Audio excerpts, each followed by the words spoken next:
Olá! Hoje a gente vai mergulhar em um dos períodos mais explosivos e transformadores da arte brasileira. A primeira fase do modernismo, ali entre 1922 e 1930. E olha, o nome fase heróica não foi por acaso não, foi uma verdadeira batalha cultural. Pois é, essa pergunta é o que define essa época. Não foi só uma mudança de estilo, sabe? Foi uma rebelião mesmo, total, contra as velhas estruturas. Uma declaração de independência artística que ecoa, e muito, até hoje. Bom, toda revolução precisa de um pontapé inicial, né? De um estopim. E para os modernistas, esse estopim foi um evento que simplesmente virou o jogo. A Semana de Arte Moderna. Imagina só a cena. Entre os dias 11 e 18 de fevereiro de 1922, o Teatro Municipal de São Paulo virou um verdadeiro campo de batalha. O objetivo era bem claro: apresentar uma estética totalmente nova, inspirada nas vanguardas europeias, e chocar o público que estava acostumado com a arte tradicional. E, nossa, se eles conseguiram. Tá, mas eles estavam lutando contra o que exatamente? Para a gente entender a Revolução, a gente precisa conhecer o antigo regime. A arte daquela época era super rígida, formal, toda presa a regras acadêmicas. E essa tela aqui ilustra perfeitamente a diferença. De um lado, o parnasianismo, com sua linguagem toda formal, temas distantes. Do outro lado, o modernismo, defendendo o verso livre, a linguagem do dia a dia, a experimentação e, principalmente, a vida brasileira como tema central. Era a negação completa do academicismo.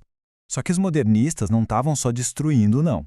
Eles tinham um plano para construir algo novo. As ideias deles eram como um verdadeiro manifesto para criar uma arte que fosse, finalmente, a cara do Brasil. Então, o ponto principal era este. Eles queriam um nacionalismo que olhasse para o Brasil de um jeito crítico, valorizando a cultura popular, o cotidiano. Queriam resgatar as raízes do país, mas fazendo isso com muita ironia e irreverência. Era uma proposta de renovar tudo, a linguagem, a estética, com um espírito bem anárquico. E tudo isso se resume em uma única palavra: brasilidade. A grande missão da fase heróica era essa, sabe? Descobrir e expressar o que significava ser brasileiro na arte, sem ficar copiando modelos da Europa. Era uma busca por uma identidade nossa, própria.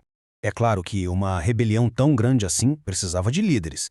E no centro dessa insurgência artística estava um núcleo de pensadores e criadores que ficaria conhecido como o Grupo dos Cinco. Essa vanguarda da Revolução era formada pelo Grupo dos Cinco: Mário de Andrade, Oswald de Andrade, Menotti Del Picchia, Tarsila do Amaral e Anita Malfatti.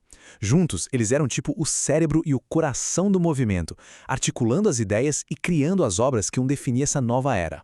Agora, o que é muito interessante aqui é pensar nas armas que eles usaram. Pensa só.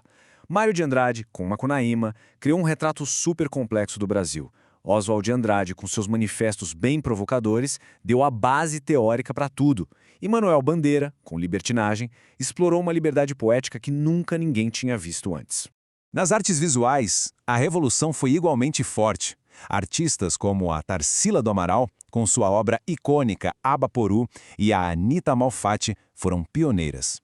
Elas traduziram as ideias modernistas numa linguagem visual única, usando cores vibrantes e formas mais simples para retratar um Brasil primitivo, exótico e, acima de tudo, autêntico.